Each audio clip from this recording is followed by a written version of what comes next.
Hi, everyone, and welcome to another edition of the Race Report. I'm Ron Hills. Steven Deinhart wrapped up his second championship season at Thunder Mountain Speedway. I talked with Steven earlier this year at Chubby's Sports Bar. The gentleman sitting beside me is one of the winningest drivers ever at Thunder Mountain Speedway. Where did your racing career begin? All of a sudden you showed up in street stocks and you're winning races on a consistent basis. Yeah, I started out helping Denny Decker when I was in school. My dad took us to the races when we were kids. That's what we did on the weekends. And then I started pitting for Denny Decker. I did that, I think 6 or 7 years. So I had a real good teacher. And then I wanted to run my own motors in high school. So the only way to do that is get your own car. So I got a car. The motor deal didn't work out too good. I realized there's people that get paid to build race motors. So that's then I got a taste of winning, and there it is. Well, instead of working on the cars, you got behind the wheel, and that's a talent that not everybody has, but everybody thinks they have until they do it. Yeah, there's lots of bench racers. Yep. Tell us about your first night racing. First night racing. I think we were at 5 Mile Point. And we brought most of the car back home in the pickup truck, in the back of the pickup truck, and set on the trailer. It was a rough night. We were missing lots of parts, and it was pretty banged up when we got done. Special that you were a target of up there? No, it was just I was a rookie and didn't know quite how to wheel the car yet. There were lots of walls to bounce off. Oh yeah, they're all the way around there. Okay. Yeah. Obviously, some experience came with the practice. Do you remember your first win? Yeah, Thunder Mountain. It would have been 06. And I think it was Richie Hillis and Mike Wilbur. I was running third, they were first and second, and I was probably 4 car lengths into third. I was way back. And they were battling, and sometimes it's better to be lucky than good. They took each other. Yeah. They. Oh yes, what's that? The Derek Pope syndrome. Yeah, it might be. In the right place at the right time. Yeah. Point is, you made sure you were where you had to be. Yep. Yeah. That's where fate intervened. Yeah. And I'm sure that was a big celebration. Now, was that street stocks? Yep, that was street. Yeah, I think they called it pure stock then or something like that. I didn't realize you had been racing that many years. Yeah, we got about 9 or 10 years on us now. So. Well, I know you were at Thunder Mountain quite a bit during the previous promoter. Yep. You've seen what Carl Spoonhour has done the last 2 years. Yeah. Any thoughts? Carl and his family are amazing. They're a great group of people. They have lots of hospitality. We take our camper up there. We stay Saturday nights right in the camper. Once in a while, I'm running a packing truck, helping him work the track the next morning. But we do what we got to do, help out around there for him letting us stay. And he just great people, great track. Great place to race. And it's a tough field of street stocks. Oh, we had 21 last week. Well, that's why I started at Thunder Mountain. I wanted to race against the best, and that's where the best was at Thunder Mountain then. So that's where I started, and that's where they still are. Okay, tell us about the car that we see you racing now. Whose chassis, whose engine? The car I race currently is a Nitro. It's the first Gen 2 Nitro. Joel and I, we put our heads together on this one, and we did a lot of different things from his Gen 1s. And Kevin Enders built my motor. It's actually borrowed from Denny Decker, and I took it to Kevin and had him, freshen it up. So, we got all good pieces, and just try to keep getting it around the track. What is your biggest win? The biggest win in your career? Oh, I would say, I'm thinking the Wade Decker Memorial last year. I had Rich Cornell's car, had a Wally Fowler race engine, still all really good pieces. And, and like I said, I've been friends with the Decker family for a long time now, and that was a great one to pull off. Is there any night when the car just didn't feel right in the heat, and all of a sudden in the feature it just suddenly went? Yeah, there's a lot of nights like that. I very rarely do I have a good heat car, but the features, it usually comes to me. So that's it's quite frequent. Some nights we see guys like, I'm going to use Mike Mahaney last Saturday as an example. Great run on the outside. Yep. I've seen you do that. Yep. But at the same time, you can get right down on the hub and you can make a 3/4 wide opening become a... yeah. Sometimes I have a tendency to, Which do you like? Do you like the outside one that's working? I like where the car feels the best. But that's one thing we strive for, is having a car that'll work both places. Whether I got to adjust the brake a little bit or make fine-tuning adjustments while I'm driving. But I'll take whatever I can get. Wherever they're not, I got to go. Okay, let's talk about those names on the car, because nobody goes racing these days without the financial help of the sponsors and the guys that bust their knuckles up and turn the wrenches, make sure the car's ready to go Saturday night. Yeah, I have an amazing bunch of sponsors and an amazing crew. We'll start with the sponsors. MJH Oilfield, TPH Construction, Denny Decker Logging, Wheeler Excavating, Right Way Auto of Deposit. There's some celebrations with Drew. There's a bunch of them. Then I got a great crew at the shop. Dale, he's always pounding out the body, taking care of that, so I don't have to deal with that. And Matt Hayes and my wife and Rob, and it's just on and on. Tyler, Justin, I know I'm missing some people, but we have lots of help all the time. Car number 73. Have you always been 73? And yes. Where did the number come from? Yeah, I've always been 73. My grandfather passed when I was young, and I tried to follow his age up every year. I think he passed when he was 70, and I followed it 71, 72, 73, and then I got hung up on 73, and I've been 73 through high school football, right on up through racing. Great story. So. You're a credit to the sport, you're a credit to your family, and you're a credit to the sponsors on your race car. Thank you. I love watching you race, and I guess that's going to do it for this segment of the Race Report, but there's more still to come. 20 laps to distance. Rich Sharpstein grabbing the early advantage. Right there running second, Trevor Dudley down on the inside, Jason Beebe. Look at Deinhardt. He's going to try to go 4 wide on the outside. He wants to get to the front right off the bongo bat. Wow, unbelievable. Way up on the top side of the speedway, Steven Deinhardt charging into the number 2 spot. Now he'll go after the race lead just like that down the back straightaway. Sharpstein, your leader. Deinhardt taking the long way around. But he's your new leader at the stripe here on lap number 2. Wow, way up there on the top side. He drives right to the head of the class in just 2 laps. Sharpstein back to the number 2 spot.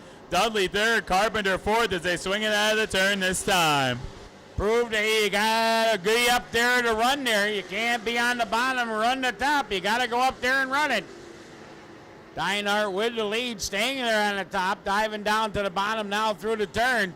We're going to try to push our cushion up here for us for future racing.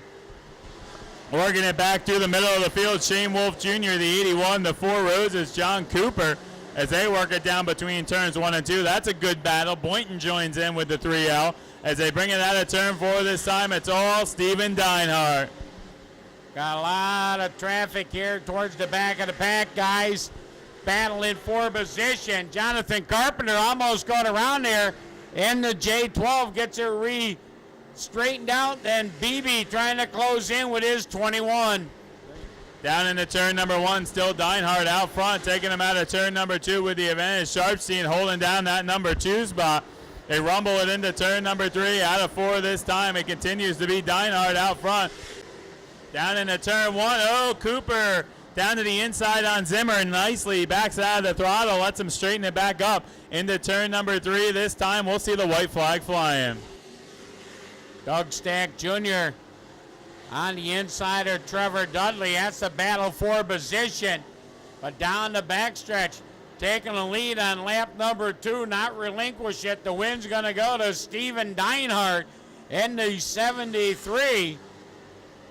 Then it's the 5 of Rich Sharpstein, Donald Russell Jr., Jonathan Carpenter, Earl Zimmer, A conversation with Byron and Doug Worthing when the race report continues. You're watching the Race Report on Fox 40.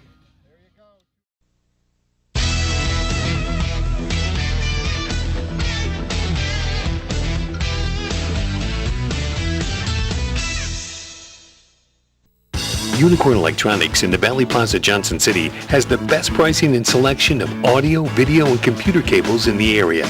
Don't spend a fortune on that HDMI cable for your new HD TV or Blu-ray player. Unicorn Electronics has quality cables in the lengths you need at a price you can afford.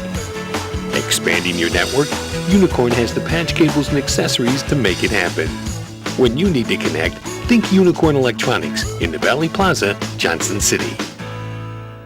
98.1 The Hawk, number 1 for 20 in a row. This is Jason Aldean.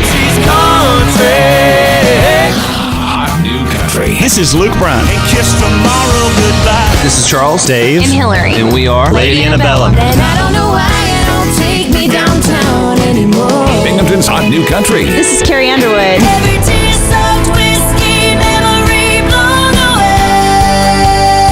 Binghamton's Hot New Country. 98.1 The Hawk. For 3 generations, we've been building world-class American performance. Like the new Edelbrock Power Package Top-End Kit, based on Edelbrock's powerful RPM crate engines. Each kit includes aluminum heads and intake, cam and lifters, gaskets, and hardware to build your own 400-plus horsepower Chevy small block. For 3 generations, it's pure American performance from the leader. Call now for your free Edelbrock catalog. Edelbrock makes them right here in the USA. 30 years of satisfied customers. That's the proud history of Brush and Pallet Auto in Candor. We have a large selection of cars, trucks, and SUVs. Here is this week's Car of the Week. We'll give you a $1,000 minimum trade-in, and we have financing options to fit your needs, including a first-time buyers program. Think you can't afford it? We think you can. Check us out at brush-pallet.com or visit us in person at 598 Owego Road in Candor, New York. Welcome back to the Race Report. Doug Worthing was one of the greatest drivers in the history of 5 Mile Point and Thunder Mountain Speedways, and it's clear that talent is in the DNA. Joining us on this edition of the Race Report is a racing legend and an up-and-coming legend. Doug and Byron Worthing join us, and first off, guys, welcome to the Race Report. I've been trying to get you on this show for close to 30 years. Well, finally, it takes a couple of wins by your son to get you to do it. Yeah. Let's start at the very beginning. How did you get interested in racing? Well, I grew up right near Shangri-La Speedway, and we were kids. We used to go down there and sit in the trees. And we just got interested, and I got a little older, and my brother and I went up to 5 Mile Point. I'd never seen a dirt race, and we just liked what we saw. And we said, if we can get it together, we're going to come back and try this. And we're still at it a little bit anyway. Now, I remember you racing the number 63. That was a car that you owned yourself? Yeah, my brother and I owned it for years, and then I had some owners that we kept the number, and they owned it for a number of years, yeah. Now, as happens to a lot of racers, eventually you ran out of time or money or... I ran out of everything. Interest or whatever. I ran out of everything. Actually, my health, I had health problems when I was 50, and that was the end of it. And I was clear. I didn't go to the races. I was out of it. I was good until Byron turned about 18, and then everything... Things do change, exactly. You're one of the few racing families I know that actually had a gap in the middle where nobody was racing. Exactly. But Byron, tell us about your early recollections of your dad's racing and what was the hook that got you into the sport? I've been hooked since ever I can remember. As a kid, they were always out in the garage, and I was always out there just not knowing what I was doing, messing around with stuff. But I'd go to the races when they would let me. Usually I was too young, but I grew up with it. It's in my blood, and he tried to keep me out of it as long as he could. We didn't try to promote him in it. No. We didn't even take him to the races. He didn't want me racing. I was hoping he'd play football or something. He knew what safe. Yeah. He knew what kind of money it took and the time it took, and he wanted me to stay out of it. But once you're in it, you're in it for life, I think. It takes a lot of dedication and a lot of focus, too. Yeah, it A lot of does. guys that built cars and thought they'd work on them Friday night and go racing Saturday. They No. don't make it. No. Let's talk about your racing career now. How many years? Well, first off, did you start in microds or go-karts like some kids do, or did you jump right into big race cars? We ran about 5 races in a slingshot by Tobias, and then after that we jumped right up into a Sportsman, and then from there we ran there 3 years, and then turned it into a modified, and that's it. And then we were hooked. Along with Thunder Mountain, and it's a track that your dad has had a lot of success with. I think, Doug, you're probably best known for 5 Mile Point. Yeah, I spent most of my time at 5 Mile Point. Now, where did you divide up your time racing? We started Sportsman at 5 Mile Point, Skyline, 5 Mile Point, and then Thunder Mountain. And then Thunder Mountain is just so local and so much easier for us. It's feasible for us. That's why we like running there. Okay, thoughts about the job that Carl Spoonauer and his staff are doing the last couple of years? I think he's definitely picked it up from where it's been, and he's done a really good job at it. Smooth. Yeah. Well, that's very true. And Yeah. I'll get to that question in just a minute, but you've had 2 different wins in 2 different cars over 2 different seasons. Last year it was in your car. Last year someone else was doing the track prep. This year the track is smooth, but we have Al Wilcox, formerly of Pencan Speedway, there doing the track. Your thoughts on the difference in the track conditions between last year and this? Last year's when we won when the sprint cars were there, so that's kind of hard to. It's kind of hard to determine that because they really slickened the track up and it was really smooth the night they were there. Pretty dusty, not a whole lot of bite. We luckily started out front and stayed there. This year there's been a lot more bite in the track, I think. The cars seem to work a little bit better, and I think Carl's doing a great job of what he's doing. Well, I have to agree with you there. Now, last year we saw you in the familiar number 63. This year it's a number 14, but it's still a familiar looking car. Tell us about the ride. It's Dan Morden's car. Dan and his wife Harriet own the car. They own the motor. They loan us everything that we need to race. They're the nicest people you ever meet. And it's actually Kevin Hartnett's old car, Pencan championship car. And I think he regrets getting rid of it. The car just seems to work.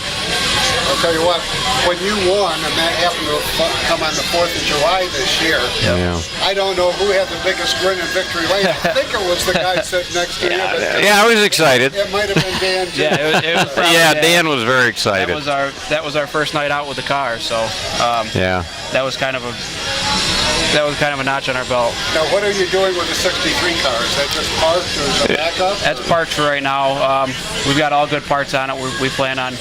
I've been talking to Jerry Higbee, possibly getting one of his cars. We've been talking to Dan about doing something for next year and putting all those parts over on our other car.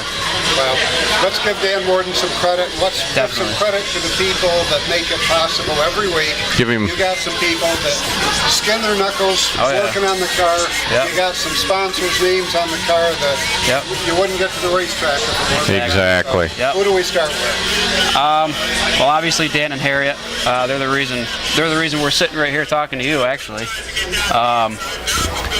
Barry Hyatt, he helps us. His son helps us. They bought the trailer for us to get there. Mike Wurzel, Tracy Houghton does all of our tires. Floyd Mosier, we've got his truck to haul the trailer there. Chris Kithcart, my boss, he helps us out. He's on the side of the car. His dad, Kithcart and Sons. Scott Smith and Son, the local fuel business in Owego. They help us out. I probably go on all day. I mean, everybody. We got a lot of help. My mom and my sisters and a lot of help. And Dad, and just we go to the racetrack. We bring. There's 10 or 15 people in our pits with us. Just I mean, we've got all the help we need. You know what I mean? And it's great. What is the highlight of your racing career? The one most memorable moment? Obviously our first win, probably. I mean, I don't know if I've been doing it long enough to have a lot of memories yet, but that first win was pretty bittersweet. So. Has your attitude changed at all? You were against him getting involved in racing. Yep. Now that you've seen some success, have you changed your attitude at all, Doug? Not much. Still be easier to stay home on Saturday night, right? Yeah. No, it's fine. I like helping him as much as I like running myself. I really do. Hasn't missed a race yet. Haven't missed any yet, and I enjoy it. And like he said, we have a lot of camaraderie, and I enjoy that more than anything. The people, the guys and the gals that are with us, we try to make it fun, and it is fun. Yep. Well, I remember that grin at Victory Lane. So Yeah. I think Well, we're having fun. That's fun. Now, the question of the night, always my last. Well, actually, no. I have one question before the last question. I like to ask people how they got their car number. How did you get 63 back in the day? Like I said, we were kids in the trees down in Shangri-La, and this outside driver showed up one day for a big 100-lap race, and his car was like a dirt car. It was beat. And I said, well, look at that thing. That thing ain't going to do anything, you know. It was Wes Moody, and his number was 63, and that guy could fly. And I said, that's my kind of guy right there, and I like that, and it always kept his number. I was a Wes Moody fan. Well, I want to tell you, that's one of the better stories I've heard. That's it. And one of the other things that was kind of a signature for you was drag rubber and big sail panels. And alcohol, and oh yeah. As long as they'd let you run those. Yep. That's when those were our good years, yeah. I wish they still would. Yeah. You're right. Do you know any of the history behind the 14 number for Dan? I was just talking to him about it Saturday, and he said that was back in 1974. He didn't even know why. but it's 14K. His daughter's name's Kimberly, and that part is pretty logical. He said he's had it for so long he doesn't even remember how he got it. Maybe he was a Red Harrington fan back in the day. He might have been. You just never know. Yep. Might have been. All right. Now, all the years I've raced, and now he's been at it a little while. I can't remember only all the fun. I keep telling these young guys to keep it fun, have some fun with this thing.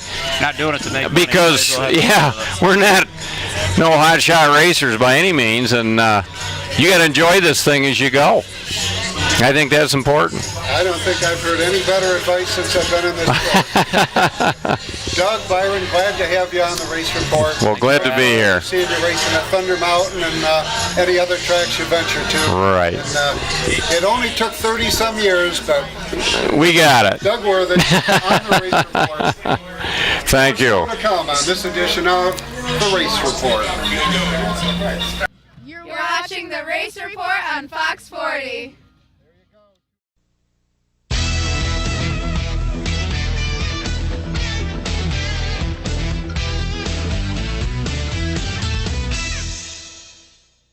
30 years of satisfied customers. That's the proud history of Brush and Pallet Auto in Candor. We have a large selection of cars, trucks, and SUVs. Here is this week's Car of the Week. We'll give you a $1,000 minimum trade-in, and we have financing options to fit your needs, including a first-time buyers program. Think you can't afford it? We think you can. Check us out at brush-pallet.com or visit us in person at 598 Owego Road in Candor, New York. 98.1 The Hawk, Binghamton's hot new country. Number 1 for 20 in a row. I'm Blake Shelton. But it sure be cool if you did. Hi, this is Toby Keith.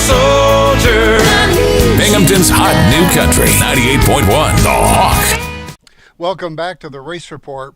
The Gobbler at Accord Speedway has been rescheduled to this Saturday, so if you have the urge to go racing, this is your best bet.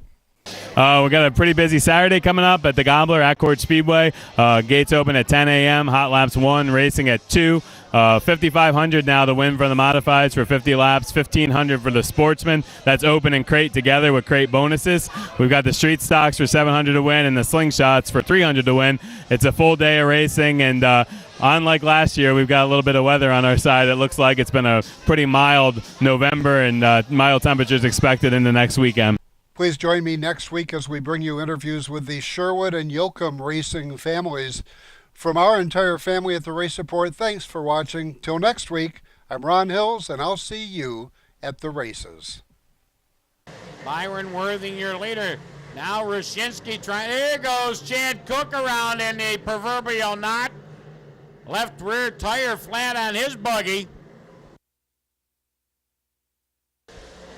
We remain green here down to the stripe into turn number 1. Cook right there is Ryan Jordan starting to crank it up on the inside, racing with Roshinsky. Cook staying out there with his left rear flat tires. We're going to click off some lap skis down into turn number 1.